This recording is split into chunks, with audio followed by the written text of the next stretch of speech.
all you heroes, hawks, heralds, crows, pirates, and wardens. Welcome to the Dragon Age Lorecast, where we unpack, discuss, and galaxy brain about all the lore behind the Dragon Age series. We are so excited to bring you this podcast. Every episode, we'll be talking about a different topic in the Dragon Age universe, from character deep dives to exalted marches and elven gods. We will cover it all. There will be spoilers. And always remember, swooping is bad.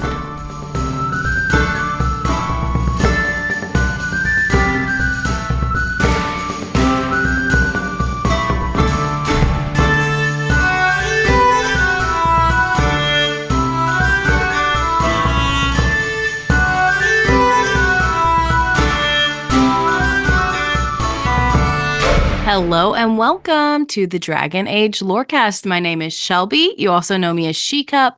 And you might be pretty confused why you're hearing my voice right now instead of Austin or Teacups. And that's because he couldn't be here tonight. He has another appointment, so he is not able to make this recording, but he'll be back next week. So don't fret.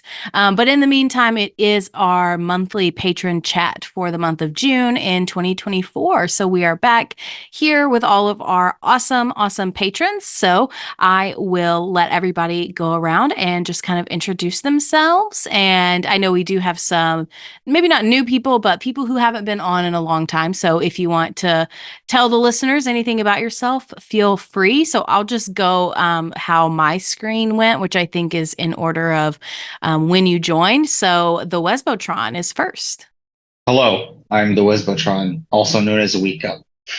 As Weekup, or I refer to you as Wes because I don't acknowledge Weekup. So there's that. Yeah, but Austin does, so it's all that matters. All right. We'll give you that. And we also have Nick or Capricorn Tower. Hello, this is Nick or Capricorn Tower. Welcome. And we also have Lisa. Hello, I'm Lisa M, as I get referred to on the podcast, official, one of the first patrons, I think. Yes, you were our very first patron ever. Thank you and welcome back. And we also have Wild Kiwi. Oh, Wild Kiwi has appeared, otherwise known as Kierwin. Welcome. So I'm super excited for our topic today because this is our first patron chat that we've had since all of the new information has come out about this new upcoming game, Dragon Age 4, formerly known as Dragon Age Dreadwolf, now known as Dragon Age the Veilguard, which is a little bit of a mouthful. So this is kind of a momentous occasion. That it's our first one since the news. So we had a whole topic that we picked out and voted on, but we kind of changed it at last minute just because of everything. So we are going to be talking about what are you most looking forward to about Dragon Age the Veilguard. But before we get into that, I just wanted to give some reminders, kind of an overview summary of everything we've known, everything we've learned about the upcoming game so far. And we're not going to talk about, I don't want us to get super in depth on the article that was released on Tuesday, because there are some actual plot spoilers in that. So I'm going to give some basic overview, but we're not going to get super in depth on those plot things. So what we do know so far is obviously the name change. That's a big deal. It changed from Dragon Age Dreadwolf to the Veilguard. And we also have 7 companions. We have Davrin, who is a Grey Warden warrior. We have Tosh, who is a Lord of Fortune, also warrior, also Qunari. Also, Davrin is an elf. We have Lace Harding, who is a Dwarven rogue, former Inquisition scout. We have Lucanus de Morte. I mispronounced that last time, but Mary Kirby posted on Twitter. It is de Morte. And he is a member of the Antivan Crows. He is a human and he is a rogue. We also have Balara, who is I think Dalish Veil Jumper Mage. We said on the last podcast that she was a rogue because it looks like she has a bow. At that time, everyone thought she was a rogue, but she is a mage. And then we also have Emrich Volkaren, who is a Navaran Mournwatch mage and also has a little skelly assistant named Manfred. And then we have Nev Gallus, who is a Shadow Dragon mage from Tevinter. So the game is set in Minrathous, but we will be able to go to other places, notably Ravane, Kalsharok have been confirmed for sure. And most likely, I think we'll also be able to go to Antiva, Navarra, and Weishaupt. We also learned that the Lighthouse is our home base. And it is originally one of Solus's hideouts, and it's also located in the Fade. And then we also learned that combat will be much more similar to Mass Effect, with a minimal number of activated abilities, only 3, and a lot of other buffs, passives, combination abilities that will give a little bit of interest to those abilities. And additionally, it sounds like we will be able to direct our companions during combat, but they will not be quote unquote playable outside of combat, which is a really big change. And then kind of the last thing, and this is a little bit of a plot thing, but if you watched the gameplay reveal, you probably already know this. 2 elven gods make an appearance coming through the ritual with Solus. And it was revealed in the article that was released by Game Informer that those 2 elven gods are Elgernon and Gillenon, which is so terrifying, personally, given some of the stories in Tevinter Nights. So that's the majority of what we know. Unfortunately, we still don't have a release date. And I should also add, the character creator sounds phenomenal, which is very exciting to me. So that's about all we know. The question that we're discussing today is, what are you most looking forward to about this game and why? So whoever would like to go first, please go right ahead. I just wanted to start with something really general. Just for me personally, what I'm looking forward to is, even more than the game itself, is just the experience of fandom, which I kind of haven't done in a long time.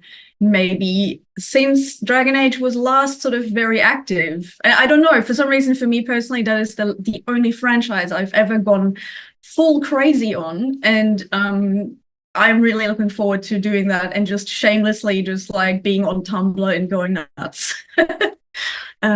Yes, I really have to agree. It's been so fun being on social media the past few days and past week because, like, Dragon Age Twitter especially came alive, like out of hibernation, and it was really awesome to see. But I think so often we have a negative experience of fandom, or at least maybe that's what is talked about most, is the negative stuff. Like, we all know how horribly toxic the Star Wars fandom is, and we've had so much just racism in the Assassin's Creed fandom with the their new game too. And so it's just been really heartening to see the literal opposite of Dragon Age fans who are just so excited and so unhinged for this new game. I think for me personally, my algorithms seem to have sorted it out for me at the moment, at least. I am not seeing any of that BS. I'm really just seeing happiness and excitement. Not even the slightest critical, let alone racist sort of outbursts. So I'm really blessed for now. Yeah. Otherwise, I guess I got to do something else now about the game itself. I'm just really happy with just anything that they present to us. Basically, we've talked about the lore and its implications over the last decade, and there are so many options of what they could be doing with that now. I mean, they've already given a lot away, so a lot of fan theories were very accurate. I'm just happy for any surprise. I hope they stop spoiling soon. I'm looking forward to some surprises, and just 2 things that were maybe not quite. Kalfarok, for example. I know you're also invested in that, Shelby. Dwarven plot was kind of off to the side in Inquisition, with the DLC being mostly set in that sort of realm.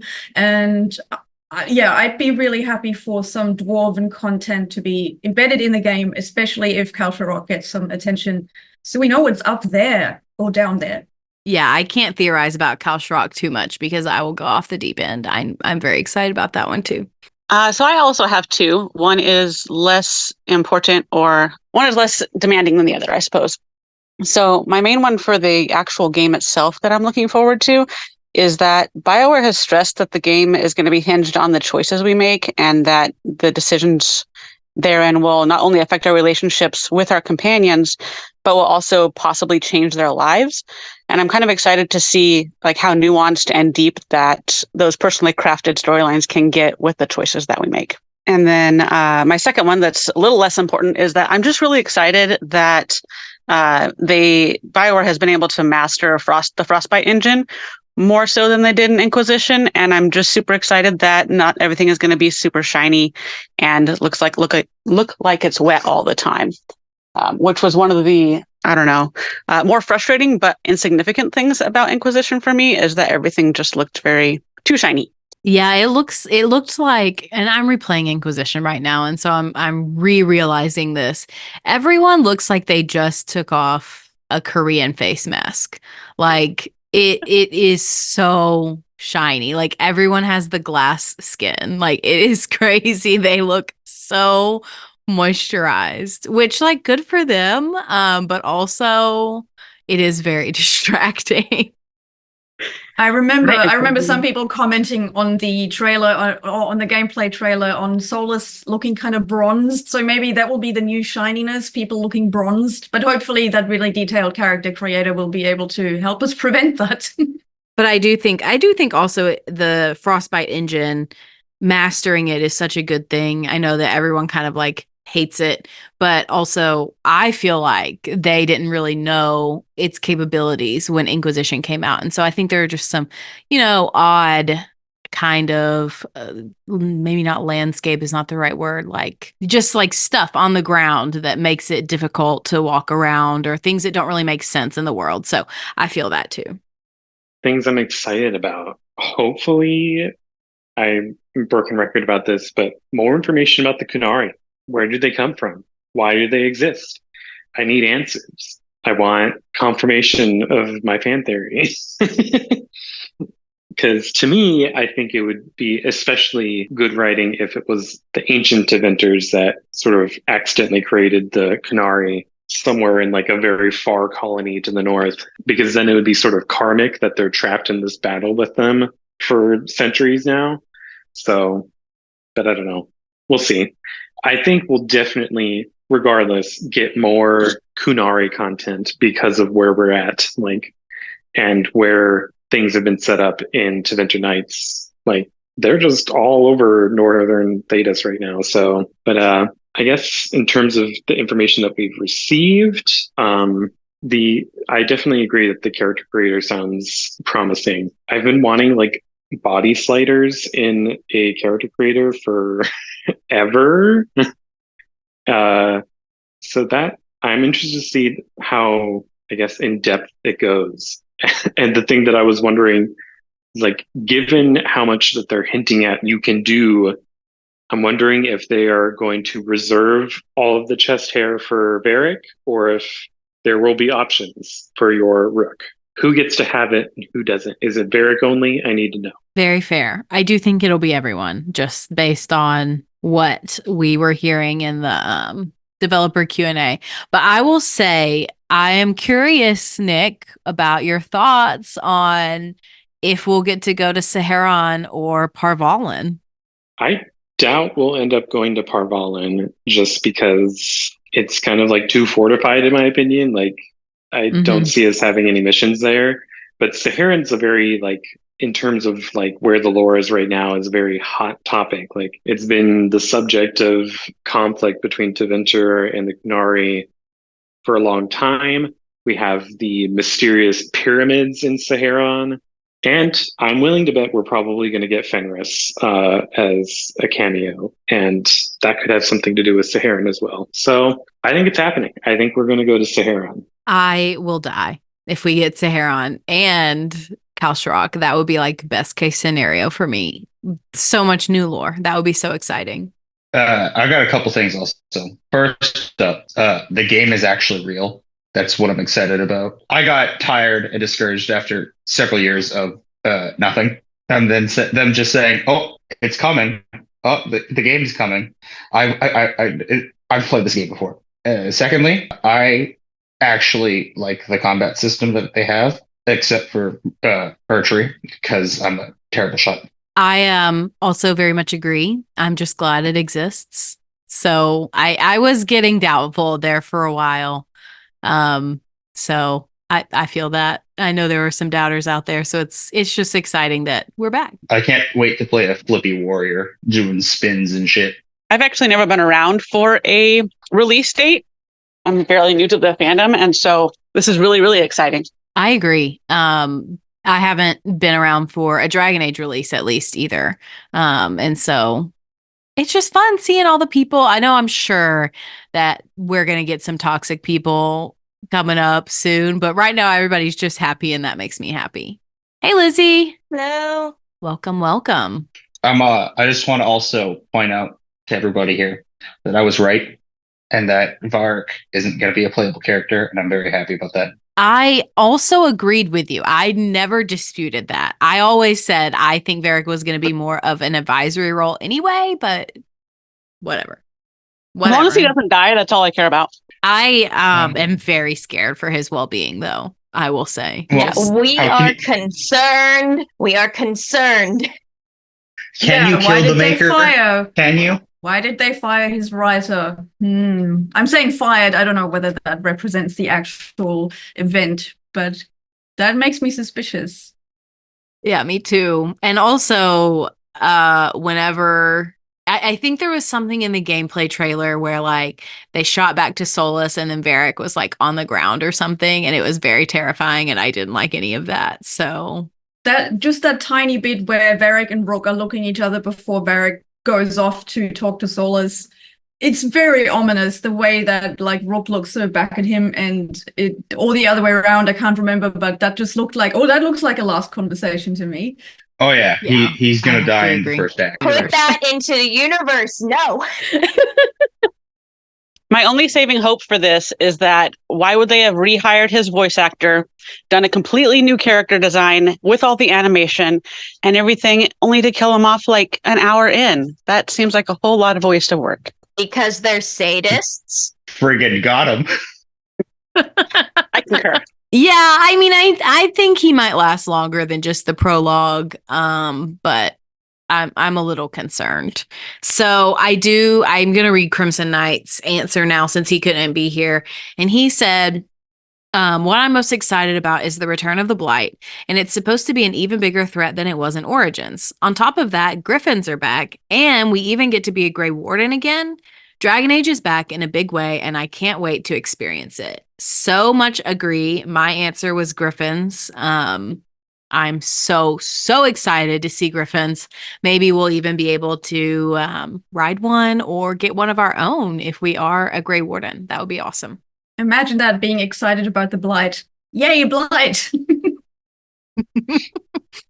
It is I mean, I do think it's funny because like the Blight is coming back, like it is another factor in this game, and yet so many of the like Dragon Age Origins fans are like, oh, why can't we go back to this game? When it's like, well, thematically lots of things are coming back, things are also different, and that's okay. But we don't have to get into all that on this first half. So, okay. Lizzie, can you share your answer and then we'll do a mid-break and we'll come back. Of course. So I think what I am most excited about, and I'm sure someone's already said this, but oh my gosh, Scout Lace Harding is our dwarven romance option. I am so stoked. I love her. She is so adorable, and she's not going to be my first romance option, I don't think, because I never play as a dwarf first time around, and I know with this particular game it's player sexual for all of our romance options, but I'm just like, in my brain, that is the excuse I need to actually get into the idea of playing as a dwarf. Because I've never, every time I've tried it, I've just been like, no, not for me. Next. But now I'm really excited to give it a try. So I will say you are the first person to say Scout Harding. So There you go. But also, I really like playing a dwarf when I play a warrior, especially when I play the Reaver class. I just feel like it fits. It fits well. So I like that as a warrior. But let's go to the mid break, and then we'll come back and we can talk about some things we're maybe not so excited about, or if we have more things we are excited about, that'll be great too.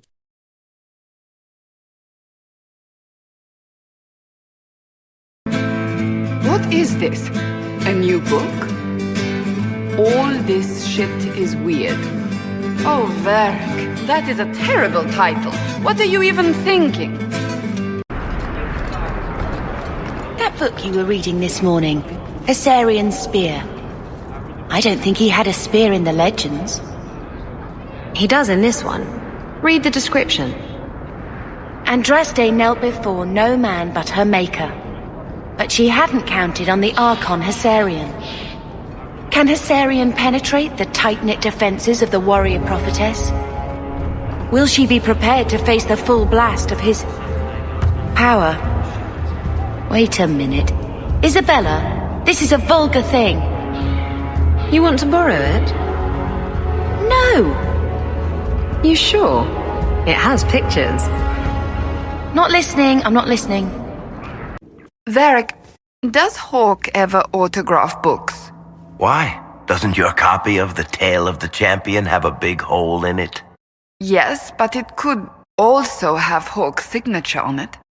All right, welcome to the middle of the show. This is where we do all the things that have to do with the lorecast and not the lore of Dragon Age. So, first thing we always do is thank all of our awesome patrons. Thank you all so much for supporting us. We couldn't do the show without you. Thank you all for coming on our patron chat. We love you so much.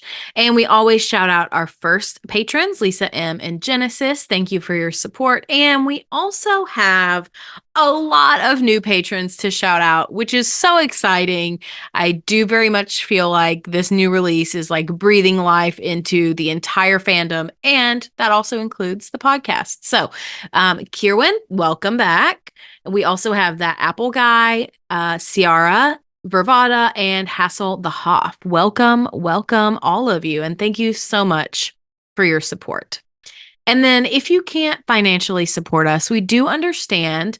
And the next best way to support us is to leave us a rating or a review or a comment or whatever you can do, wherever you can do it. And if you leave us some kind words or 5 stars or whatever the case may be, we will read it out on a future episode of the show. So I have one to read today from Miss Epic, who posted an Apple Podcasts review and said, "Love this pod, 5 stars. So excited for Dragon Age summer, and this is a great way to get me in the mood. Thank you so much for leaving that awesome review. We greatly appreciate it." And the last thing I have to talk about here in the middle of the show is our Discord server. It is popping off.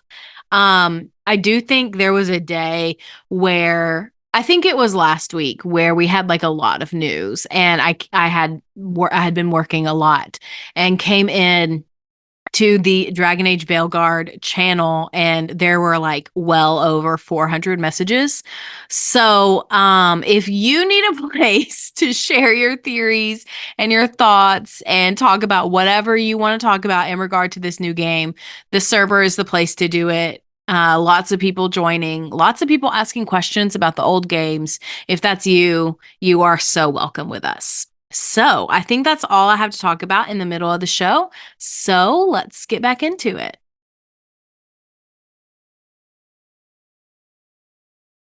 The past years have been so busy. We have earned at least a few moments of rest. A calm night out sounds... Oh, bravo! Bravo!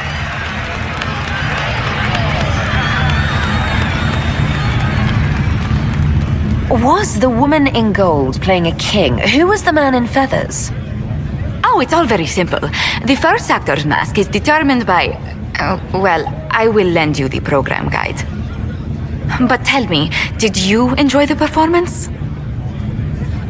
That was one of the greatest things I've ever seen. Truly. That part with the glittery... And they actually set fire to... Yes, I truly enjoyed it. Then I call tonight a great success. I've got some of it written down now. Give it here. Her breasts strained against the leather jerkin like two wild stallions corralled against their will. She pounced, the smooth moves of a jungle cat, and locked her thighs around Donnick's waist. He... What? Nothing. What is that? Shh. Isabella just thought she'd celebrate your love affair with a written dedication. It's friend fiction. I do it out of love. I will never, ever be clean again. You fear barbarians will swoop down upon you. Yes, swooping is bad. All right. So, welcome back. Now, I know typically we try to keep pretty positive, and I don't want us to just be like shitting on the game, which I don't think any of us would do anyway. But if there's anything we maybe are not so excited about, now would be the time to share if you have any. I'll do something personal again. I wrote a little list just then. I wrote CC stress. So that means, for me personally, really in-depth character creation, which may or may not involve also creating your canon inquisitor. I don't know. That will kill me. My ADHD will come out full blast, and like, I will just not be able to finish this. It'll be sort of an admin session that will take about a week before I actually start playing. The second thing is that I don't even want to guess like things that could happen in the game that would be shitty lore-wise or plot-wise. I don't care. The only thing that I really don't want to experience is griffins dying. I'm a huge fan of the book Last Flight by Leanne Merciel, I think is her name. Not sure how to pronounce, but that book is grueling, and I don't want any more of that. Imagine having griffins as a party member and then having to protect them, and I'm just going to be crying. Other than that, I think I don't want to think too much about what I think is going to happen in the game that might be shit. Like, sure, there will be character deaths or whatever, but who knows? I don't know. It's more everything around it. Like, I'm not looking forward to maybe seeing certain types of mods again. Like, we discussed that on the Discord the other day, when people want to make sure all the characters are white for their own needs, toxic stuff. That's what I'm not looking forward to. But so far I haven't seen anything, and maybe it will continue in that blessed, wonderful way. I am fully expecting this game to be just an absolute buggy mess at least. Prone to crashes, and anything less than a game that runs near perfectly at this point is probably going to just nosedive the community again. And that's what I'm like. It's been 10 years. There shouldn't be a reason the game isn't ready at release. And that's what I'm worried about because of how long it took for them to tell us anything about it. Yeah. I mean, I think the story, I think it sounds like it's not going to suck, but I agree with you. Buggy is scary because, I think we all know that this game is make or break for BioWare, I think. And if it is buggy, if the reviews get, just completely bombed, then, it might not be good. But I have some hope. It sounds like, I know this doesn't necessarily mean anything, but it sounds to me like the devs are all really confident in this game and that they've made it to be very intentional and that they have been very intentional throughout development. It doesn't sound like there's a lot of scrambling. And sure, like we can talk about, everything, has been approved by marketing or whatever. Sure, that's true. But also, I feel like I'm pretty good at reading people and listening to the devs talk on the BioWare Q&A. They sounded really confident. They sounded really excited to show us more of the game. So I, for now, am optimistic. Could always change, but that's my perspective at least. Can I tag on one more thing that I'm just straight up not looking forward to? The limited spell/abilities options. Like, why? It was fun playing Dragon Age Origins and putting on so many passive spells that it crashed your game. Like, that was fun. I never had Oh my it gosh, crash do you my remember game. the spell combos with that too? I loved doing like the lightning, the biggest lightning spell with the biggest fire spell, and just made that tornado of chaos. It was great. Yes. My favorite thing was putting on so many passives that like you just become eyeballs and that like your body is you can't be seen anymore. That was my favorite. But I agree, Wes. My biggest thing I'm not looking forward to is also the limited number of abilities. It kind of it sucks to me. It makes it sound very Mass Effect-y, but yeah, I have to agree on that front. The developers say and sound like combat is still going to be super fun, but I just think it's going to be different, and I think it'll take an adjustment period because we've all been replaying the same 3 games for the past 10 years. So there is that. Yeah, I suppose I would have to echo Wes with the ability shortage, I guess we'll call it. I don't know how it's going to feel until we play it, obviously, but I feel like that's kind of like one of the fun things about RPG gameplay is having all of these abilities that you can access, and I don't know, I'll miss it a little bit. I think at least having like a hold R2 to like switch to another panel of abilities would be nice, but I don't know. Well, it could change a little bit before it comes out, even. So I'm not going to harp on it too much yet. And, sort of transitioning away from quote unquote tactical, which, you can make an argument that Inquisition isn't that tactical. That's not too big of a deal to me.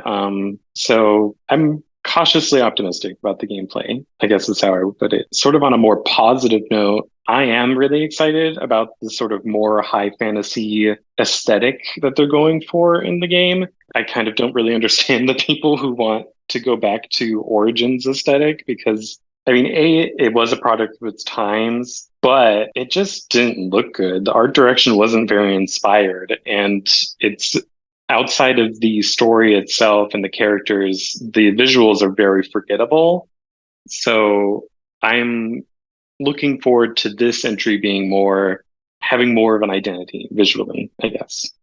I do agree, Nick. I think that Origins, while I love the game, don't get me wrong, it is kind of just like any other medieval-ish fantasy universe. There's not a lot aesthetically that sets it apart.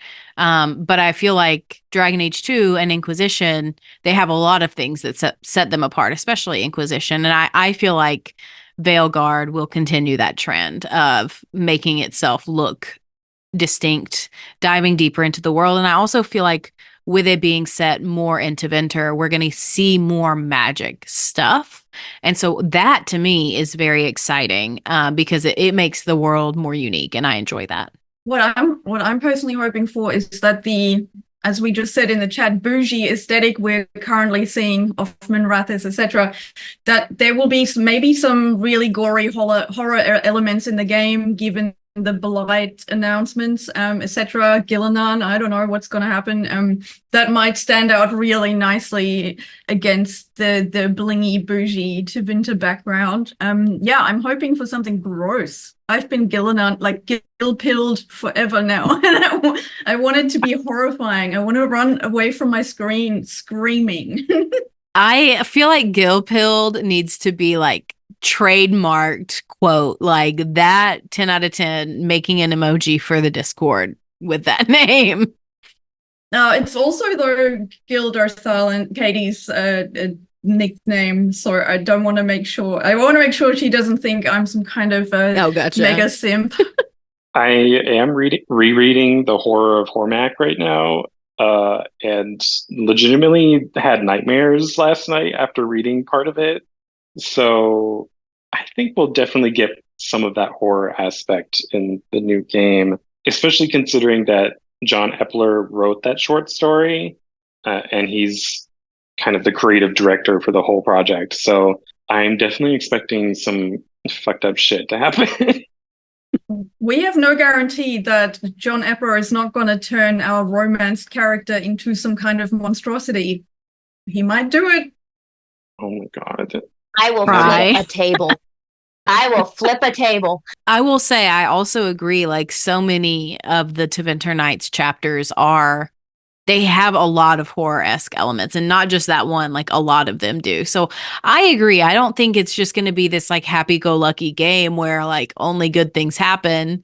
Very clearly that is not the move. So yeah, I think it's still going to be dark. And I honestly think that like the juxtaposition of the bougie, bright lights, city landscapes of Minrathous compared to the more gritty elements of whether it be Kalsharok or some war or Elven Gods or the Blight or whatever it is, like juxtaposing those two things is going to make the grittiness stand out even more, and vice versa.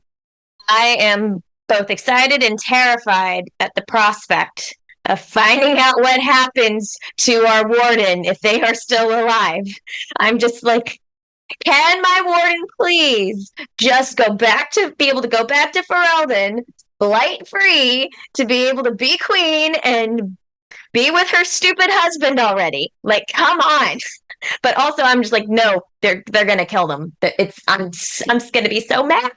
Yeah, it's been a long time. Like, I think Endgame is like 30 years or 20 years or something like that, since the warden took the joining. So they're going to be not doing so hot if they are alive. Oh yeah. On top of that, I'm so attached to Dorian and Mayveris. I just don't want them to do anything to those guys. That's just no, thank you, no thanks. That was again. I will flip Inquisitor's a table. Husband. So I can't really believe that I'm saying this, being one of the people that have been in love with Varric since DA2, but I don't know that I'm not looking forward to it as much as I'm skeptical about every one of our companions being player sexual. I think that it'll give more options to us as like for our rooks, but at the same time, I wonder if it won't affect our companions themselves. So something I would add to speak to that is listening in on the developer Q&A that they had last week or whenever it was. It really didn't sound like they were quote unquote player sexual. It sounded more like all of the companions are bisexual or pansexual, meaning that they have identities. They just, are attracted to all genders and not necessarily like Dorian, who is gay. So I feel like it's less player sexual, like, oh, they're attracted to your rook and only your rook, and they don't have any identities or history outside of that. It really, really sounds to me like all of the companions have history, have previous relationships, have fully fleshed out stories. That are going to be brought into their romances too, which is really encouraging to me because I agree. I like it better personally when they do have that kind of defined story. Now, you guys know I all have my criticisms of some who was able to romance who in Inquisition. Yes. So we won't get on that. But I do think that it's less of like a player sexual quote unquote and more of like these are just well-rounded companions who can be romanced by anyone. That's what I'm hoping for. They'll maintain their own identity. Yeah, we said the Blight's coming back, so third time's a charm. Let's get Corypheus back. Let's go. I would rather have the architect, truly. Oh yeah, I don't want to see Corypheus ever again. I feel like we defeated him pretty decidedly, but I do feel like we're gonna have enough on our hands with the Elven Gods, so we'll see. But we are desperately running out of time. So we're going to go around and do our final shout outs, whatever you have to, promo, whatever you want to talk about, things you're doing, streaming, podcasts of your own, whatever the case may be. And if you don't have anything, that's fine too. And we'll just go in the same order we did the introductions in. So Wes, you're first. I have nothing more to add. I'm on the Discord. Cool. Thank you. Yep. Nick here, also just hanging on the Discord. Awesome. And Lisa? Oh, kind of same. I'll be on the Discord. I'll be on Tumblr under the same username, Shem Fatal, and just nerding out for a while. That's it. Awesome. And Wild Kiwi? Pretty much echoing everyone else. I just kind of haunt the Discord. Awesome. And Lizzie, last but not least. I am LVCC13 or Lizzie, and you can find my voice in the Avengers audio drama on Spotify, Apple Podcasts, and multiple other locations that I don't know the names of, all of them. And hopefully in the next couple of weeks, you will see me back on Twitch. That's right. I'm diving back in. Wish me luck. Yay, very exciting. Thank you all so much for being here. This has been a really exciting episode, and maybe next time we'll have more maybe lore to unpack with the new game. We'll see. But thank you all for being here. Thank you all for supporting us, and thank you for listening to the Dragon Age Lorecast. We'll see you next time.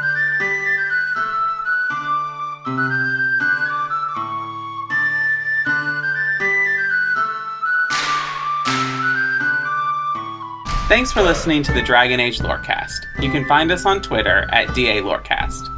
If you have any lore questions, topics to unpack, or side character suggestions, join our Cups Podcasting and More Discord server. It's easily the best place on the internet. You can also support us financially through our Patreon. You can find us there on patreon.com/DragonAgeLorecast. The Dragon Age Lorecast is part of the Robots Radio Network. For more information about the Robots Radio Network, join the Discord server via the link in our episode description. If you enjoyed the show or learned something new today, please subscribe, leave us a review, and join the Patreon. And if you enjoyed our intro and outro music, give a big thank you to Pipeman Studios. Thank you, Pipeman. Thanks again for listening to the Dragon Age Lorecast. We'll see you next time.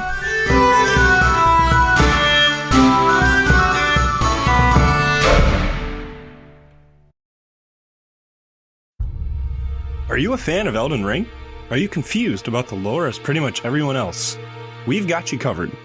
Check out the Elden Archives, a lore podcast that helps to explain every little confusing detail about the lands between. Things like what exactly happened on the Night of the Black Knives, or what we really know about characters like Mikola. Just like the show you're listening to now, we're on the Robots Radio Network, so you know it'll be good. Wondering how to find the show? Easy. Either go to robotsradio.net or search Elden Archives on whatever podcatcher you're using right now. Bookmark the show for later, and we'll see you in the lands between. Again, that's The Elden Archives, a FromSoft Lorecast available everywhere.